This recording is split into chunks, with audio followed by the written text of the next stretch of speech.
Hello, this is Jill from Paper Daisy Crafting. Thank you for joining me today. Hope you're all well. Hope you're having a fabulous time. I'm back with another little video tutorial for you today. Very quick one today. I don't think this will take very long. This is a little pen pouch I've been making. I had some of these Stampin' Up pens. They're actually quite weighty, really nice quality pens. Beginning to wish I'd saved one for myself, but actually I've gifted them.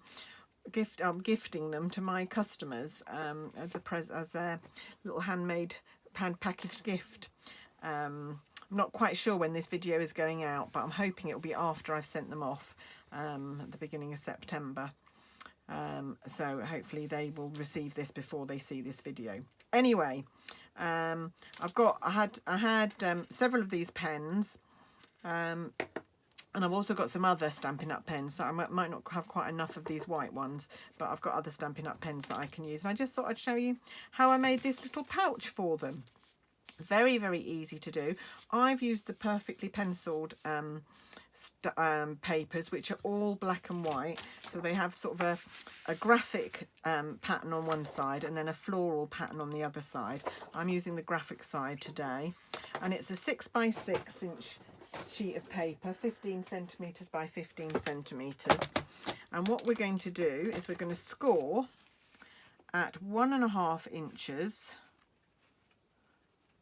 and I am doing this in inches today, which works really well, and I could do with working it out in centimeters as well, I guess, for those who like centimeters, but sorry, I've only got inches today. So 1.5 and then 3 and then 4.5, so it's every 1.5 we're scoring, and then just that's all you need your scoreboard for, your trimmer for, and then just burnish those folds.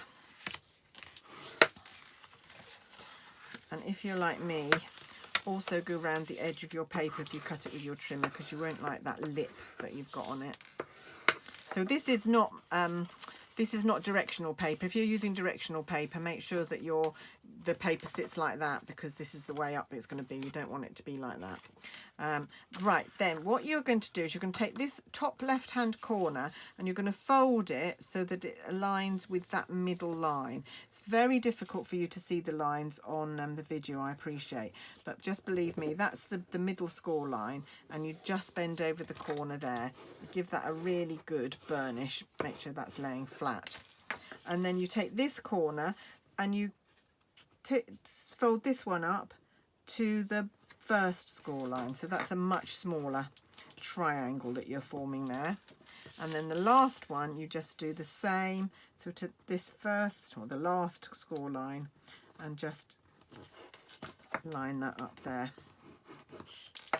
and there you go. And then all that is going to happen is, and again you might need to burnish again because you've got some going the other way here. Yeah, that's right. Just checking that was right. Yep. Okay. So that will fold over there. That will fold over there. That will fold over there. And all you need to do is secure this at the back here. You don't need to glue the bottom, and I'll show you what I show you, because my pen is holding on with its clip, so it's not going to fall out of the bottom, so there's no point in securing the bottom. Of course, if you're going to put something in here that is going to be loose, you might want to secure the bottom, otherwise it might end up coming out. But for me, I've got a little clip on my pen that I'm clipping over there, so that doesn't, if I can get it on, that doesn't need to be sealed at the bottom there. So I'm just going to use some tear and tape to seal it. You could use Tombow, you can use Stampin' Seal. It does need to be quite a strong adhesive, because it's a 3D project, and the pen will just put a little bit of pressure on it when it goes in. It's quite a tight fix, so you need quite strong adhesive. I myself would not rely on Stampin' Seal, because I'm not sure that would be quite strong enough, but of course the tear and tape would be fine. Tombow, as long as you give it time to dry, would be fine. Right, now just I'll try and get the backing off some of this tear and tape. It doesn't want to come. There we go. Some people just do this with their nails and make it look so easy. And I fiddle, even with my tweezers sometimes. This piece just doesn't want to come. There we go. Right, so just fold that over there. That's sealed there. So the back looks like that. Front looks like that, just with like a little V here. And that's a nice solid package.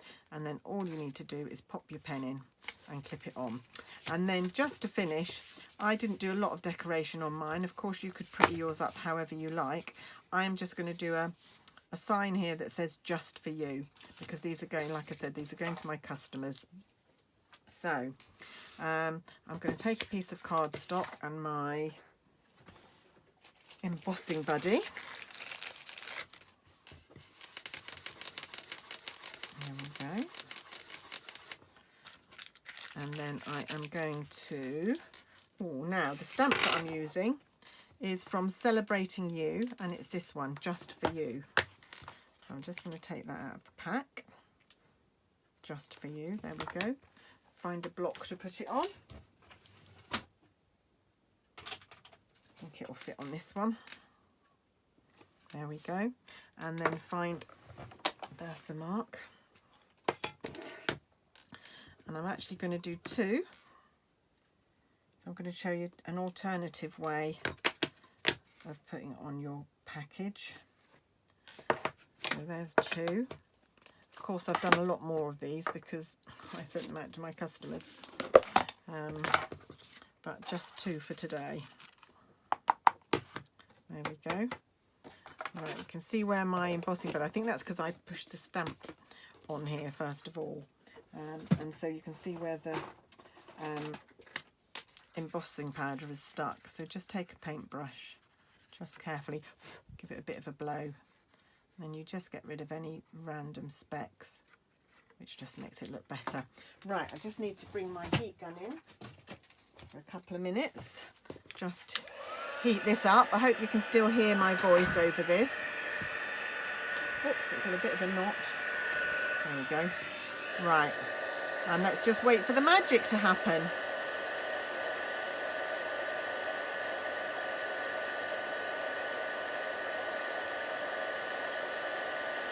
There we go.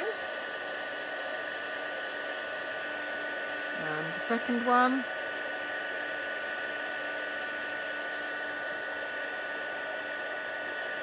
And we're done. Right, now on this one, I cut out the sentiment and then I just put fishtails on it by hand. I didn't use a die or anything for that. So let's have a go at doing that first of all. So I'm going to cut this down there. Keep that one for later. I'll show you what I'm going to do with that. Oh, don't think I quite finished embossing this one. Just smudged it with my finger and there was dry powder. So let's just make sure that that little corner, that's better. Lost a little bit of the J, but I don't think it will matter. Right, so I'm just going to make sure this is straight and trim off. And then again, maybe there. And there we go. So we've got that fairly central. And then what I'm going to do is I'm going to cut in the centre, roughly in the centre to there, and then from the corner to where my tip of my scissors went, I can just cut in some fishtails like that. Actually, I've gone a bit too far, so I'm going to just trim that. There we go. And again at this side, so in with your tips of scissors. That's why the snips are really good, because they're really sharp right up to the point. It's quite difficult to see. Can you see? It's quite difficult to see where that is on the black card, but you'll probably be able to see on your own better than you can see me doing it on camera. And there we go. So that is one way. So I could put that on my package, but I'm going to show you another way now, which involves me bringing in my cut and emboss. So these die, where are they? Where are my dies? Oh, here.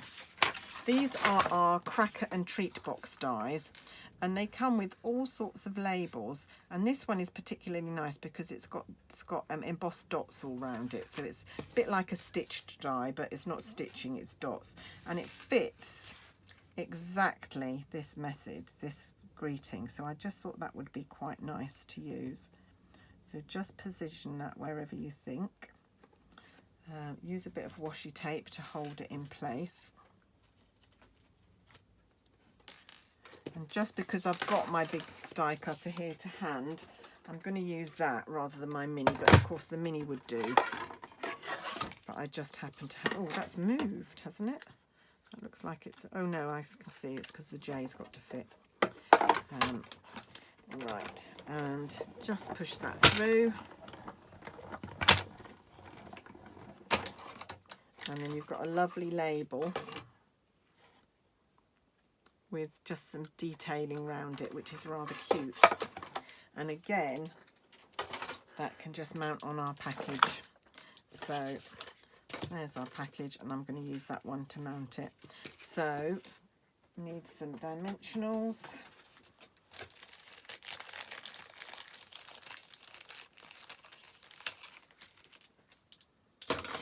Here we go.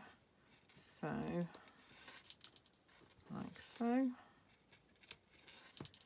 going to use 3 along here just to make sure it's really securely stuck. You could probably get away with 2 if you wanted to be a little bit more frugal than me. And that goes, I don't know whether to do it, no, I will do it straight. I'm not very good at doing wonky. There we go.